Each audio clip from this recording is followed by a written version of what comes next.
ആശ്വാസം നേടാം. ഹൃത്തിനുള്ളിൽ ജീവൻ നൽകും വചനം, തിരുവചനം.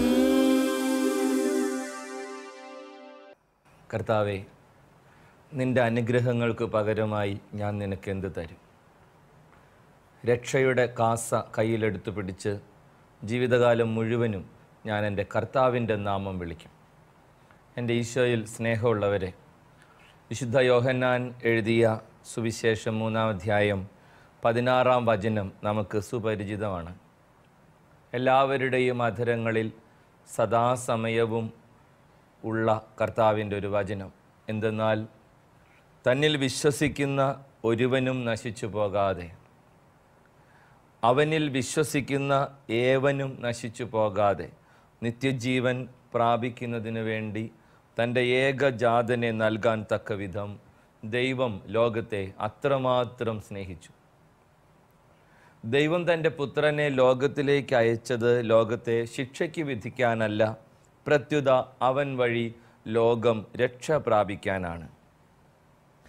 അവനിൽ വിശ്വസിക്കുന്ന ഒരുവനും ശിക്ഷയ്ക്ക് വിധിക്കപ്പെടുന്നില്ല. സ്നേഹമുള്ളവരെ, നമ്മെ വളരെയധികം ആശ്വസിപ്പിക്കുന്ന, ബലപ്പെടുത്തുന്ന, വിശുദ്ധീകരിക്കുന്ന ഒരു ദൈവവചനമാണിത്. ദൈവം തൻ്റെ പ്രിയപ്പെട്ട പുത്രനെ ലോകത്തിലേക്ക് അയച്ചത് നമ്മെ ശിക്ഷിക്കാനല്ല, രക്ഷിക്കാനാണ് എന്ന വചന സത്യം അത്രമേൽ ആശ്വാസവും ആത്മബലവും ഒരു പരിധിവരെ അഭിമാനവും നമുക്ക് നൽകുന്ന ഒരു വചനമാണ്. സ്വർഗത്തിലിരുന്ന പിതാവിൻ്റെ ഏകപുത്രൻ തൻ്റെ പിതാവിൻ്റെ സ്നേഹം മുഴുവനും ഹൃദയത്തിലേക്ക് ആവഹിച്ച് ഈ ലോകത്തിലേക്ക് മനുഷ്യനായി വന്ന് വിശുദ്ധ കുരിശിൽ കരേറി പെടഞ്ഞ് രക്തം വാർന്ന് മരിച്ചപ്പോൾ എനിക്ക് കിട്ടിയത് ശിക്ഷയല്ല, രക്ഷയാണ് എന്ന ചിന്ത എത്ര വലിയ ആശ്വാസമാണ്.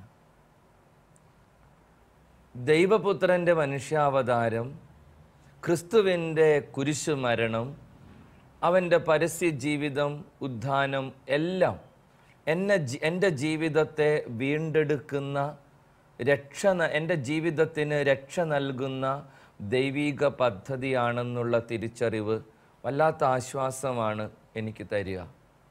പ്രിയപ്പെട്ടവരെ, ഈ രക്ഷയെക്കുറിച്ചാണ് നമുക്കിന്ന് ചിന്തിക്കാനുള്ളത്. നല്ല ദൈവത്തിൻ്റെ രക്ഷിക്കുന്ന സ്നേഹത്തിൻ്റെ പ്രതീകമാണ് കാൽവരിയിലെ വിശുദ്ധ കുരിശ്. നല്ല ദൈവത്തിൻ്റെ രക്ഷിക്കുന്ന സ്നേഹത്തിൻ്റെ സുന്ദരമായ പ്രതീകമാണ് കാൽവരിയിലെ ക്രിസ്തുവിൻ്റെ കുരിശ്. ആ കുരിശിലൂടെ നമുക്ക് കൈവന്നത് രക്ഷയാണ് എന്ന് നമ്മൾ തിരിച്ചറിയണം. ദൈവം തൻ്റെ പ്രിയപ്പെട്ട പുത്രനെ ലോകത്തിലേക്ക് അയച്ചത് ലോകത്തെ ശിക്ഷയ്ക്ക് വിധിക്കാനല്ല, പ്രത്യുത അവൻ വഴി എല്ലാവരും രക്ഷ പ്രാപിക്കാനാണ്. കർത്താവിൻ്റെ കുരിശിൽ ആശ്രയിക്കുക, അവൻ്റെ കുരിശിൽ വിശ്വസിക്കുക. ആ വിശുദ്ധ കുരിശിൽ അവൻ ചിന്തിയ രക്തത്തിലൂടെ എനിക്ക് കൈവന്ന വലിയ സ്ഥാനത്തെക്കുറിച്ച് ബോധവാനാവുക. അതാണ് രക്ഷ പ്രാപിക്കാനുള്ള എളുപ്പവഴി. ലൂക്കാ എഴുതിയ സുവിശേഷം 15-ാമത്തെ അധ്യായത്തിൽ ധൂർത്തപുത്രൻ്റെ കഥ പറയുന്നിടത്ത് പ്രതിപാദിക്കപ്പെടുന്ന ആ കൊച്ചു വാചകം ഉണ്ടല്ലോ, അപ്പോൾ അവന് സുബോധം ഉണ്ടായി. He came to know himself. അപ്പോൾ അവന് സുബോധം ഉണ്ടായി. ഈ സുബോധം എന്ന് പറയുന്നത് എൻ്റെ ജീവിതത്തിൻ്റെ മഹത്വത്തെക്കുറിച്ച്, എൻ്റെ ആത്മാവിൻ്റെ വിലയെക്കുറിച്ച്, എൻ്റെ ജീവിതത്തിൻ്റെ ആത്യന്തികമായ ലക്ഷ്യത്തെക്കുറിച്ച് എൻ്റെ ഉള്ളിലുള്ള അറിവാണ്, ബോധ്യമാണ്. അതിൻ്റെ മറുപേരാണ് സുബോധം. സുബോധമില്ലാത്തവരാണ് തകർന്നു പോവുക. സുബോധമില്ലാത്തവരാണ് നഷ്ടത്തിൻ്റെ രുചി അറിയുക. സുബോധമില്ലാത്തവരാണ് ഒരിക്കലും വീണ്ടെടുക്കാനാവാത്ത വണ്ണം നഷ്ടപ്പെടുക.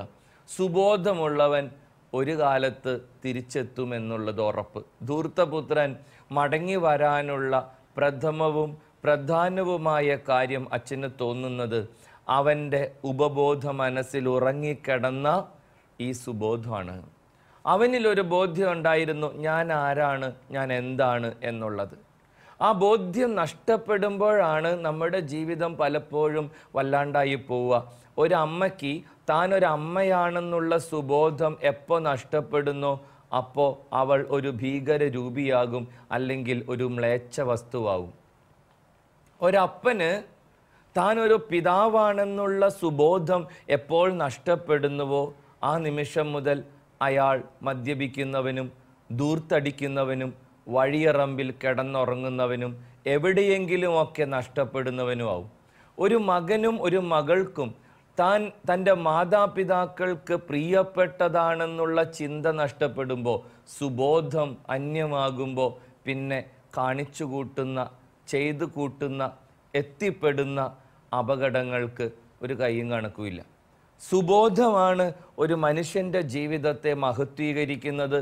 സുബോധമാണ് അവൻ്റെ ജീവിതത്തെ വീണ്ടെടുക്കുന്നത്. അതുകൊണ്ടാണ് അച്ഛൻ തുടക്കത്തിൽ പറഞ്ഞത്, ഞാൻ ആരാണ്, ഞാൻ എന്താണ് എന്നുള്ള തിരിച്ചറിവ് ഒരു മനുഷ്യനിൽ ഉള്ളിടത്തോളം കാലം അവനൊരിക്കലും നഷ്ടപ്പെടില്ല. നമ്മുടെ ജീവിതത്തെക്കുറിച്ച് ചിന്തിക്കാൻ കർത്താവ് ഇന്നത്തെ വചനത്തിലൂടെ നമ്മോട് ആവശ്യപ്പെടുന്നു. പിതാവായ ദൈവം തൻ്റെ പ്രിയപ്പെട്ട പുത്രൻ്റെ തിരുശരീരവും തിരുരക്തവും വിലയായി കൊടുത്ത് വീണ്ടെടുത്തതാണ് എന്നെ. എൻ്റെ ദൈവം എന്നെ സ്വന്തമാക്കിയത് നശ്വരമായ സ്വർണമോ വെള്ളിയോ വില കൊടുത്തിട്ടല്ല എന്ന് വചനം പറയുന്നു. നിങ്ങൾ വീണ്ടെടുക്കപ്പെട്ടത് നശ്വരമായ സ്വർണമോ വെള്ളിയോ കൊണ്ടല്ല, യേശു ക്രിസ്തുവിൻ്റെ അമൂല്യമായ രക്തം കൊണ്ടത്രേ. നിങ്ങൾ വീണ്ടെടുക്കപ്പെട്ടത് നശ്വരമായ സ്വർണമോ വെള്ളിയോ കൊണ്ടല്ല, യേശു ക്രിസ്തുവിൻ്റെ അമൂല്യമായ രക്തം കൊണ്ടത്രേ. നിങ്ങൾ നിങ്ങളുടെ സ്വന്തമല്ല, നിങ്ങൾ വില കൊടുത്ത് വാങ്ങപ്പെട്ടവരാണ്.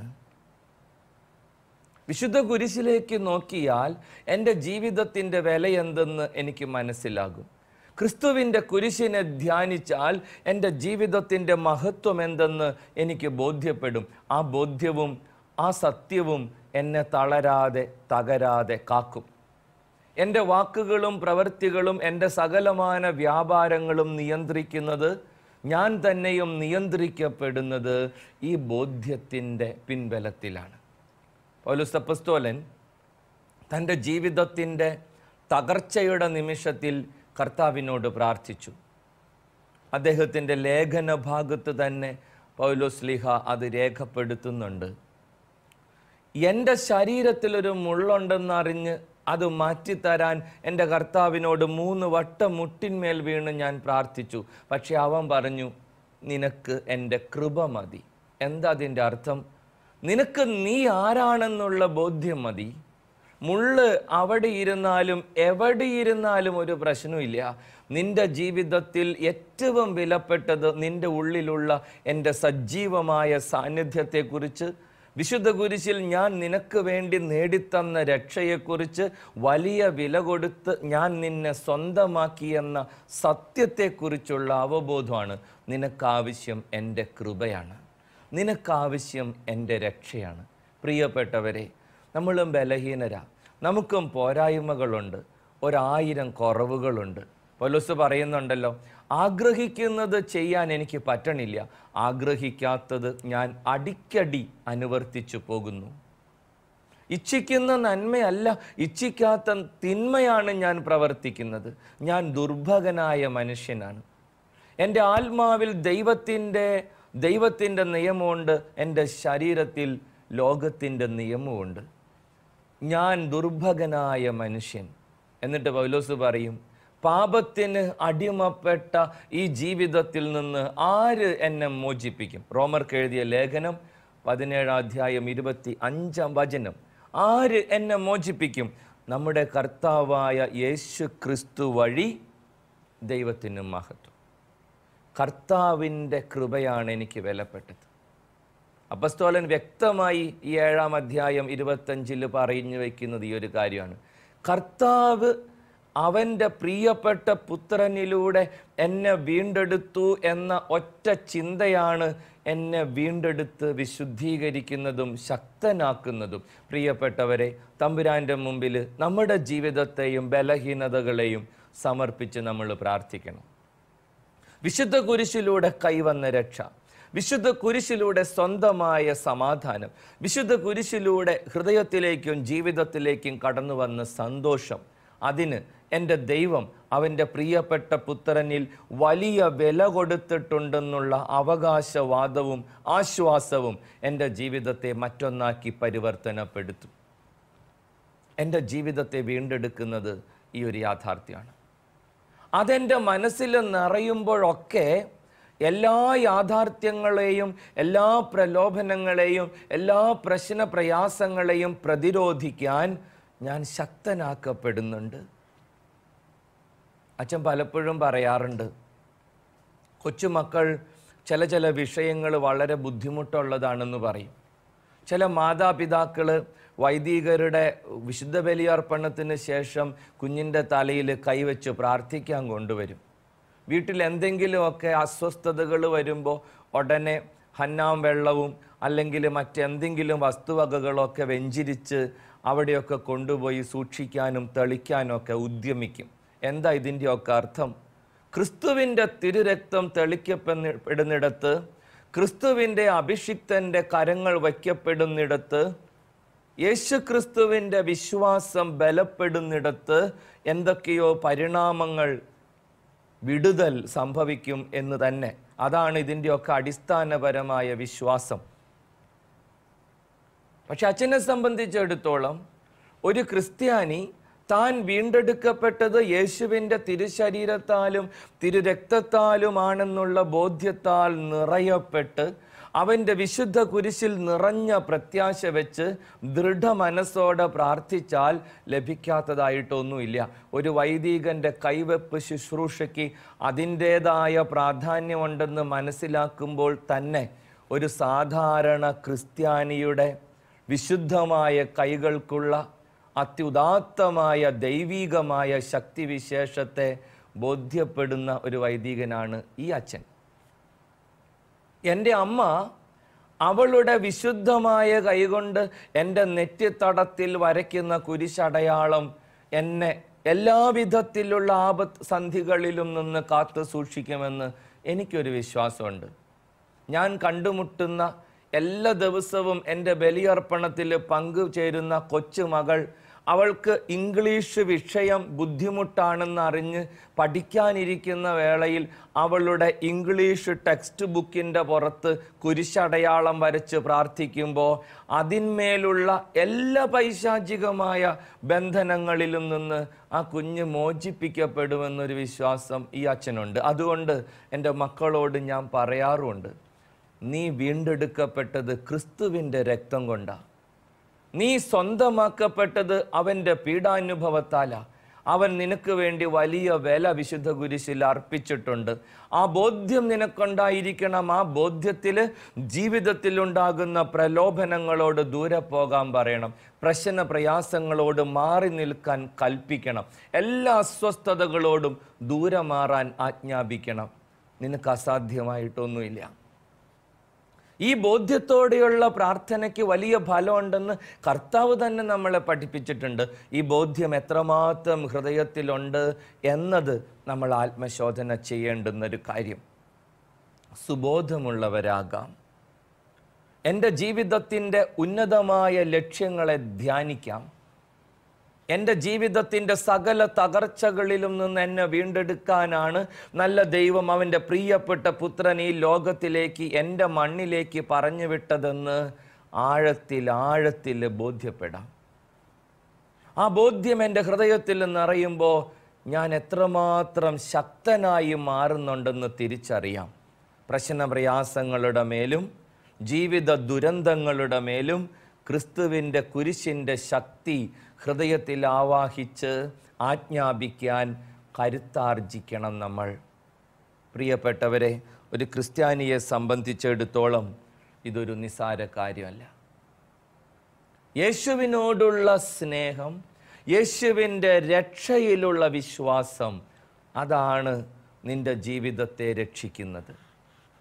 യേശുവിൻ്റെ രക്ഷയിലുള്ള വിശ്വാസവും അവൻ്റെ സ്നേഹത്തോടുള്ള പ്രതിബദ്ധതയും അവൻ്റെ സ്നേഹത്തിലുള്ള ഉറപ്പും നിന്റെ ജീവിതത്തെ എല്ലാ പ്രശ്നങ്ങളിലും പ്രയാസങ്ങളിലും നിന്ന് വീണ്ടെടുക്കും. പുതിയ മനുഷ്യരായി രൂപാന്തരപ്പെടാം.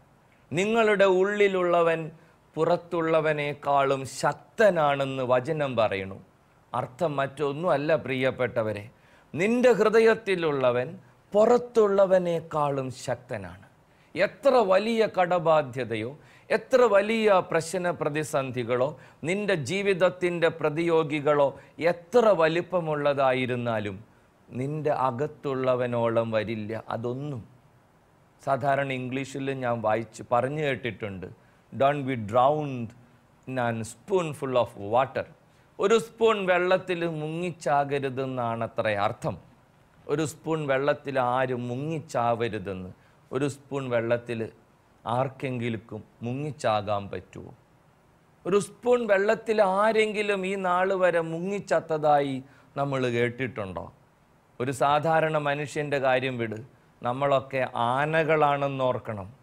അത്രമാത്രം കൃപ ലഭിച്ചവർ, അത്രമാത്രം ജീവിതത്തിൽ വീണ്ടെടുക്കപ്പെട്ടവർ, ക്രിസ്തുവിൻ്റെ കുരിശിൻ്റെ രക്ഷയുടെ അവകാശികൾ. ഞാൻ ഒരു നിസാര കാര്യത്തിൻ്റെ മുമ്പിൽ തകർന്നു പോകുന്നതെന്തിന്? ഒരു പ്രശ്നത്തിൻ്റെ മുമ്പിൽ തളർന്നു പോകുന്നതെന്തിന്? വീണ്ടെടുക്കാൻ പറ്റാത്തവണ്ണം ഒന്നും പോയിട്ടില്ല. കർത്താവിൻ്റെ മുമ്പിൽ എളിമയോടെ നമുക്ക് പ്രാർത്ഥിക്കാം. ഞാൻ ആരാണെന്നുള്ള അവബോധം നീ എനിക്ക് തരിക. സുബോധമുള്ളവനാകാൻ നീ എന്നെ സഹായിക്കുക. പിതാവിനടുത്ത്, മാതാവിനടുത്ത്, മക്കൾക്കടുത്ത്, സഹോദരനും സഹോദരിക്കും അടുത്ത് ഉദാത്തമായ നിയോഗങ്ങൾ ഉള്ളവരാണ് ഞങ്ങളെന്നുള്ള തിരിച്ചറിവ് നീ ഞങ്ങൾക്ക് തരിക. തമ്പുരാൻ്റെ മുമ്പിൽ എളിമയോടെ നമുക്കും പ്രാർത്ഥിക്കാൻ പറ്റണം. ആ ബോധ്യം നമ്മളെ മറ്റൊരു മനുഷ്യരാക്കും. ആ ബോധ്യം നമ്മെ വല്ലാണ്ട് വീണ്ടെടുക്കും. ആ ബോധ്യം എല്ലാ പ്രശ്ന പ്രയാസങ്ങൾക്കും ഉത്തരം കൽപ്പിക്കും. പുതിയ വിദ്യാഭ്യാസ കാലഘട്ടം ആരംഭിക്കുന്നു. പഠിക്കാൻ ബുദ്ധിമുട്ടുള്ള മക്കൾ ഭയപ്പെടരുത്. നീ ക്രിസ്തുവിൻ്റെ സ്വന്തമാണ്. വിശുദ്ധ കുരിശിലേക്ക് നോക്കിയാൽ നിന്റെ ജീവിതത്തിൻ്റെ വിലയെന്തെന്ന് നിനക്ക് മനസ്സിലാകും. എല്ലാ പ്രശ്നങ്ങളോടും അരുതെന്ന് പറയാൻ പറ്റണം. എല്ലാ ബുദ്ധിമുട്ടുള്ള വിഷയങ്ങളെയും കാൽ കീഴിലാക്കണം. കാരണം നിന്റെ ഗുരു, നിന്റെ ക്രിസ്തു വിശുദ്ധ കുരിശിൽ ജയാളിയാണ്. അവനെ തോൽപ്പിക്കാൻ ഒന്നിനും ആകില്ല. അവൻ എന്നും വിജയിച്ചിട്ട് മാത്രമേ ഉള്ളൂ. കർത്താവിൽ ആശ്രയിച്ച് എളിമയോടെ നമുക്ക് പ്രാർത്ഥിക്കാം. കരങ്ങൾ കൂപ്പി കണ്ണുകൾ അടച്ച്, കർത്താവായ യേശുവേ, എൻ്റെ ജീവിതത്തിൻ്റെ വിലയും മഹത്വവും നിൻ്റെ ആത്മാവിനാൽ നീ എനിക്ക് പറഞ്ഞു തരണേ. നിൻ്റെ കുരിശിലെ രക്തത്താൽ വീണ്ടെടുക്കപ്പെട്ടവനും വീണ്ടെടുക്കപ്പെട്ടവളുമാണ് ഞാനെന്നുള്ള തിരിച്ചറിവിലേക്ക് നീ എന്നെ നയിക്കണേ. ഈ ലോകത്തിൻ്റെ പ്രാരാബ്ദങ്ങളിൽപ്പെട്ട് തളർന്നു പോകേണ്ടവരല്ല ഞങ്ങൾ. നിസാര പ്രശ്ന പ്രയാസങ്ങളുടെ മുമ്പിൽ തകർക്കപ്പെടേണ്ടവരുമല്ല. നിൻ്റെ കുരിശിൻ്റെ ശക്തിയിൽ ആശ്രയിച്ച് നിൻ്റെ വിശുദ്ധർ നിൻ്റെ കുരിശേന്തി വലിയ വിജയങ്ങൾ ജീവിതത്തിൽ കൈവരിച്ചതുപോലെ എല്ലാ യുദ്ധങ്ങളിലും വിജയം വരിക്കാൻ പ്രാപ്തരാകേണ്ടവരാണെന്നുള്ള ബോധ്യം ഞങ്ങൾക്ക് നീ നൽകണേ. കർത്താവായ യേശു ക്രിസ്തുവേ, നിൻ്റെ കുരിശിൻ്റെ അമൂല്യമായ രക്തത്തിൻ്റെ വലിയ യോഗ്യതയാൽ ഞങ്ങളുടെ മനസ്സുകളെ നീ ബലപ്പെടുത്തണമേ. സുബോധത്താൽ നിറയ്ക്കണേ. അവർണ്ണനീയമായ ദാനത്തെ പ്രതി കർത്താവേ, അങ്ങേക്ക് സ്തുതി. ആമേൻ.